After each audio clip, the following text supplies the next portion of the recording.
فاذكروا آلاء الله لعلكم تفلحون۔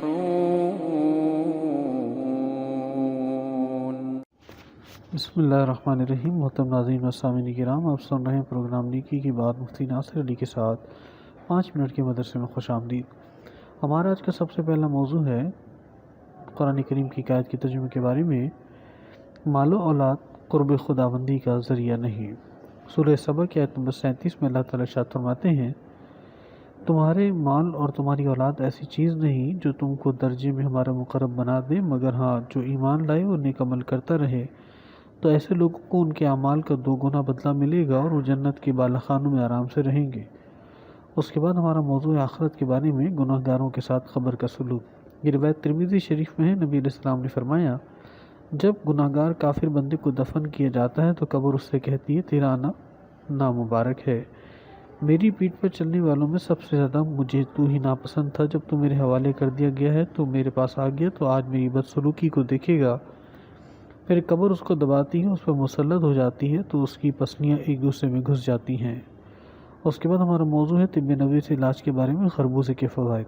یہ روایت ابن عساکر میں ہے کہ نبی علیہ السلام نے فرمایا، کھانے سے پہلے خربوزے کا استعمال پیٹ کو صاف کر دیتا ہے اور بیماری کو جڑ سے ختم کر دیتا ہے۔ اس کے بعد ہمارا موضوع ہے نبی علیہ السلام کی نصیحت کے بارے میں۔ یہ روایت مسند بزار میں ہے کہ نبی علیہ السلام نے فرمایا، تم گھروں کے دروازوں کے سامنے نہ آیا کرو، بلکہ دروازوں کے کناروں پر کھڑے ہو کے سلام کیا کرو، اگر تمہیں اجازت مل جائے تو داخل ہو جاؤ، ورنہ واپس چلے جاؤ۔ اس کے بعد ہمارا موضوع ہے ایک گناہ سے آگاہی کے بارے میں، یتیموں کا مال مت کھاؤ۔ سورہ نساء کی آیت نمبر 2 میں اللہ تعالیٰ ارشاد فرماتے ہیں، یتیموں کے مال ان کو دیتے رہا کرو اور پاک مال کو ناپاک مال سے نہ بدلو، ان کا مال اپنے مال کے ساتھ ملا کر مت کھاؤ، ایسا کرنا یقیناً بہت بڑا گناہ ہے۔ اس کے بعد ہمارا موضوع ایک اہم عمل کی فضیلت کے بارے میں، مسافہ سے گناہوں کا جھڑنا۔ روایت طبرانی اوسط میں ہے کہ جب مومن دوسرے مومن سے سلام کرتا ہے اور اس کا ہاتھ پکڑ کر مصافحہ کرتا ہے تو دونوں کے گناہ اس طرح جھڑتے ہیں جیسے درخت کے پتے گرتے ہیں۔ اس کے بعد ہمارا موضوع ہے ایک سنت سے آگاہی کے بارے میں، زیارت قبور کی دعا۔ نبی کریم صلی اللہ علیہ وسلم صحابہ کرام کو زیارت قبور کی دعا سکھاتے تھے، السلام علیکم یا اہل الدیار من المؤمنین والمسلمین وإنا ان شاء اللہ لاحقون، اسأل اللہ لنا ولکم العافیہ۔ سلام ہو تم پر اے اس اجڑی بستی کے گھرانے والوں، مومنوں اور مسلمانوں، اور ہم بھی انشاءاللہ تمہارے ساتھ ملنے والے ہیں، ہم اپنے اور تمہارے لیے اللہ سے عافیت چاہتے ہیں۔ اس کے بعد ہمارا موضوع ایک فرض سے آگاہی کے بارے میں، دین علم حاصل کرنا۔ روایت ابن ماجہ میں ہے کہ نبی علیہ السلام نے فرمایا، علم دین حاصل کرنا ہر مسلمان پر فرض ہے۔ اس کے بعد ہمارا موضوع ہے حضور علیہ السلام کے ایک معجزے سے آگاہی کے بارے میں، غیبی مدد۔ یہ روایت بہقی فی دلائل النبوہ میں ہے کہ صحابہ کرام فرماتے ہیں کہ ہم ایک سفر میں اللہ کے رسول کے ساتھ 400 آدمی تھے، ہم لوگوں نے ایسی جگہ پڑاؤ ڈالا جہاں پینے کے لیے پانی نہیں تھا، ہم سب گھبرا گئے تو اتنے میں ایک چھوٹی سی بکری اللہ کے رسول کے سامنے آ کر کھڑی ہو گئی۔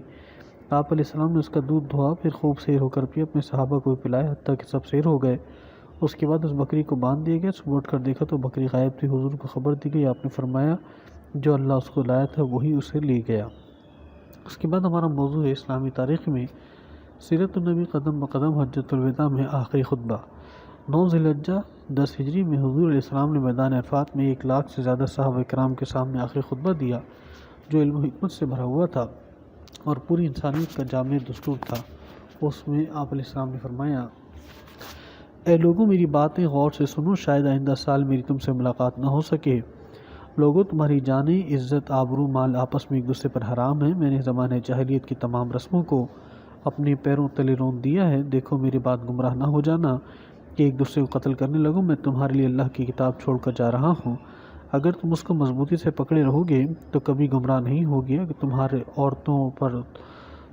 اور عورتوں کا تم پر حق ہے، کسی عورت کو اپنے شوہر کے مال سے اس کی اجازت کے بغیر کچھ دینا جائز نہیں، اور قرض واجب الادا ہے، جو چیز مانگ کر لی جائے اس کو لوٹانا ضروری ہے، اور ضامن تاوان کا ذمہ دار ہے۔ لوگوں کیا میں نے اللہ کا پیغام تم تک پہنچا دیا؟ سب نے جواب دیا، بلا شبہ آپ علیہ السلام نے امانت کا حق ادا کر دیا، امت کو خیر خواہی کی نصیحت فرمائی، پھر آپ نے آسمان کی طرف انگلی اٹھا کر 3 مرتبہ اللہ کو گواہ بنایا اور کہا، اے اللہ تو گواہ رہنا، اے اللہ تو گواہ رہنا، اے اللہ تو گواہ رہنا۔